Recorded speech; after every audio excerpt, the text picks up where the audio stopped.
Yes, their rock-solid abs are absolutely critical to the plot. 3D anime gacha games are masters of producing aesthetically appealing characters. And when Banner Day drops, it's a good time for players and modelers alike. New characters are not only made available in the game itself, but their models are usually made available for free download as well, so that we can see what's really going on under the hood. And on this channel, we've been uncovering hundreds of interesting 3D modeling secrets. Essentially a $0 masterclass. And today we'll be looking at several intricate and intimate details. Wuthering Waves models always have some interesting design choices. Their male models' faces like Qiuyuan's are further towards the realistic end of the spectrum versus their female counterparts. Anime male generally have sharper and more defined features to illustrate the differences in facial structure, such as the brow ridge, the straight nose bridge, the jaw, and get this, they actually have nostrils. Well, it's kind of more like they're tattooed on, but you know, you get the point. That's a nice cost-saving trick, because no one's gonna zoom all the way into this guy's nostril in-game anyway. And in the wireframe viewport, we can really see that this is not too far from a more semi-realistic model. Some things that anime designs purposely choose to simplify are not making the nostrils more bulbous on the sides. And in this case, as we mentioned, the nostril holes are not actually modeled. And if we go up here, we can see that the ear structure is simplified as well, opting to put the details just in the texture itself. Yep, it's all an illusion. So if you go back and watch their trailers, you'll see they purposely try to avoid this view, or they just don't zoom into it too much. And another thing would be the eyeball would be an actual ball rather than just a plane. But the whites of his eyes are actually quite different compared to, again, the female models, because his is right up close, mimicking an actual eyeball instead of an illusion, where in the female model you can see that it's a hole and there is not actually an eyeball, there's just the iris floating around in space. Now real quick, if you're wondering, the way I untriangulate these models is to use the function tries to quads, and that does give some weird results in some areas. You can probably tell that it's meant to be more like this. Let me show you. So let's cut those. Dissolve these. Oh, I missed one. And that's how you would go about that if you're trying to do some kind of restoration, or you just want to see like how the original would have been. One other interesting thing I noticed about his eyes, and this is a huge key for those that are trying to get this same blank stare, half closed eye look. This is how it looks outside of socket. This circle is below the center, and that's paired up with the eyelid being half closed. And that's how you pull off this look. For more mature looks, the iris is circular, the eye is more closed and shorter vertically. And for a cuter and younger look, the iris would be larger, more oval shaped, and the eyelids at rest would be more open. Our boy is blind, by the way, that's why he kind of has that blank stare going on with the gray eyes.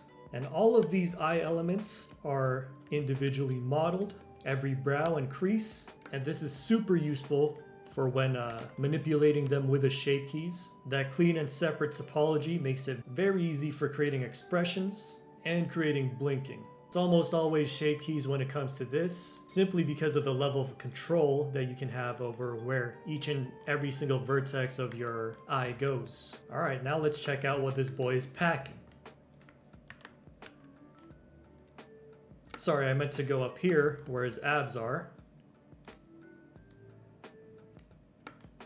Ladies, I'm sorry to announce that the shirtless version is not available. You know, we can be creative and envision by subbing in Ling Yang, even though his abs are a little less defined. But one thing you'll notice when it comes to these anime models, it's all about where they spend and where they save in terms of detail. Things like abs are usually flat enough to the point where they don't have to actually have mesh detail for them. They just put it in the texture itself. However, let's not overlook that even a simple indent like this, see how it's very slightly moved inwards? That does make more of a difference than you think. Sometimes it does make me curious why the ear mesh is so simplified when the team clearly has the skill and poly budget looking at other parts of their models. For example, some parts like even the Adam's apple have their very own mesh definition. That's in fact quite an atomy apple right there. And if we envision his chest with the help of our buddy Brant over here, well, we can see that the clavicle and pec structure are clearly defined, having that protruding shelf-like area for the clavicle, and combining that with texture details for the surrounding shadows, highlights, and folds of the muscles of the neck area. The areas with mesh protrusions do catch the rim light of their shader quite nicely, something we'll see even more when we check out some abdomens. Here's another male-female difference in the hands. This guy's got some nice hands, by the way. Some well-modeled digits, which, by the way, hand tutorial coming soon as well, and for that it'll be useful to know how their male hand differs from their female one. They have more loop cuts in between each finger joint. Of course, these fingers are a lot more girthy, especially the thumb. Look at that thumb, man. That is a fleshy thumb right there. And it just overall has more definition, especially around these joints. We got it sticking out, showing some bone structure, as opposed to the female Wuthering Waves hand, where it's more dainty. And there are less loops because it's a much simpler structure. Sorry to my feet fans, Kuro Games didn't bless us in this regard today, but when taking a look down here, also something interesting I noticed. Bottom of the shoe, or the boot, we don't even need this. We just need, because of course it's a flat surface and it only ever really needs to bend like going this way. And man, why is she oiled up like that? Anyways, that's besides the point. Let's take a look at the abdomen. As you can see, we've got quite a bit of texture detail. Mesh-wise though, it is actually quite simple. Yes, we do have that gentle sloping detail, but when it comes to the belly button area, they didn't even model the belly button. They just textured it on. But again, don't forget that tiny little detail that they do include, where this is so very slightly indented, just so it can capture some of that curve around the belly area. And dare I say, that is some very refined work. It may appear like a simple structure, but it has just enough detail that we can tell that she's been doing those ab raises in the gym, and the lighting does catch on ever so nicely when it's rotated around.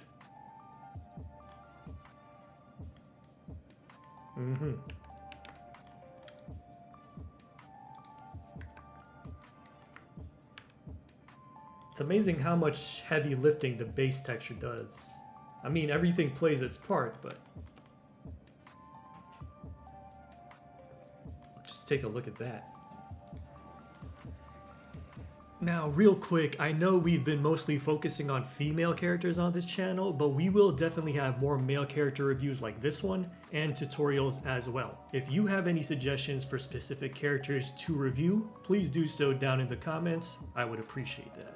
Qiuyuan's hair is also a point of interest. It really is quite majestic, and we can learn a lot about how these complex styles are constructed by breaking it down. First, we've got the front bangs, which play their role in framing the face and providing that mysterious vibe by partially covering the eyes. The front strands are neatly gathered and closed up into a cohesive structure, while the side strands are slightly separated and left open, which is not a big issue since they are fully occluded and weight painted with a maximum value. If we hide the bangs, we can see the base of the hair, where we have this nice half sphere, and the edges flow in the direction that it gathers up into a ponytail, which is a very appreciated touch rather than just leaving it as a full half sphere. Looks like at this point, some mesh was extruded out and arranged in a jagged shape to illustrate the hairline and the sideburns. This detail is not usually visible, but it provides some useful insight into a way that you can handle these areas. And it will go ahead and cover that entire area because if we hide it, we can see that there is no head mesh underneath. This part is likely still modeled, but like all of the other parts of the body that are occluded,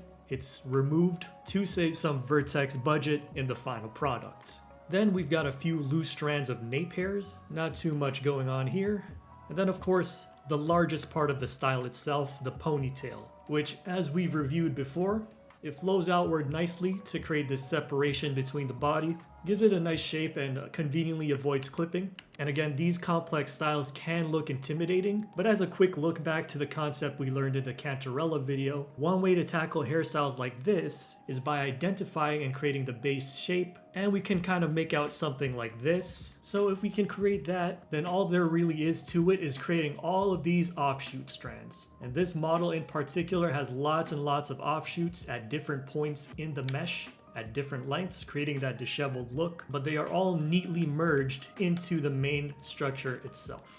To add to that final polish, hair details including highlights and shadows are drawn in collaboration with the mesh structure itself, just following the direction of the edge flow, as well as adding shadows where it would make sense where there are strands overlapping each other.